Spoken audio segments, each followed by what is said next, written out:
ating itutugon ang giliw naming pumanaw sa piling ng poong mahal. Ulitin natin, ang giliw naming pumanaw sa piling ng poong mahal. Mga anghel, mga banal, tanang nasa kalangitan, halikayo at samahan. Ang giliw naming pumanaw sa piling ng poong mahal. Walang sino man ang namamatay para sa sarili lamang. Tayong lahat ay may pananagutan sa isa't isa.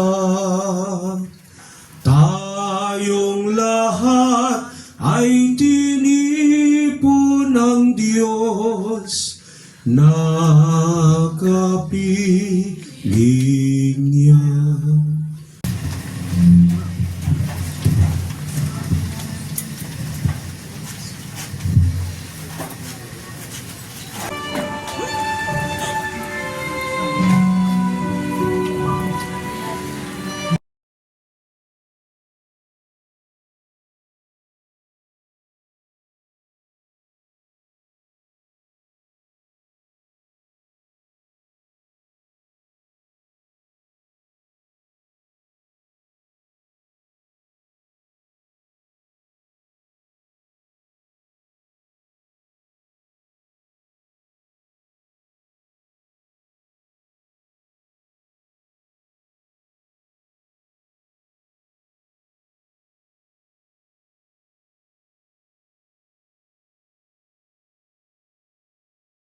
Nakakalungkot.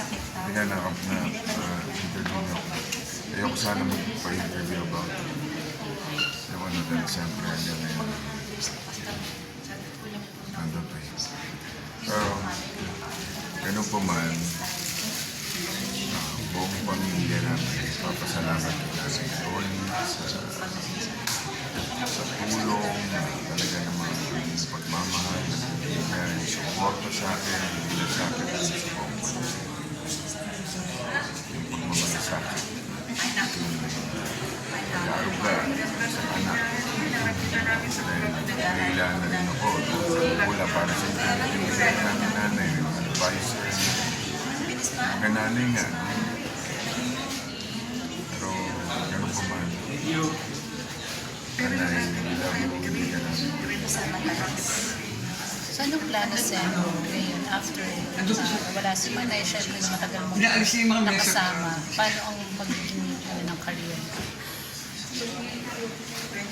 Sabi nga, move on tayo. Another chapter sa buhay natin. Magpa-kondisyon ulit. Magpa-posi. Yeah. Umayat kasi. Basta importante, maging matatag tayo. Nung nag-speech ako, naalala ko si nanay. So, ipopost ko rin yung speech ko. Ganun. Kasi yun, in-offer ko talaga itong tagumpay na to kay nanay Lolit. Yung diploma na to. Pero tuloy ang buhay. Mag-enroll ulit ako this sem kasi ang next step ko, master's naman, tapos naman PhD. So, sa tingin ko kaya in the next 2 to 3 years naman.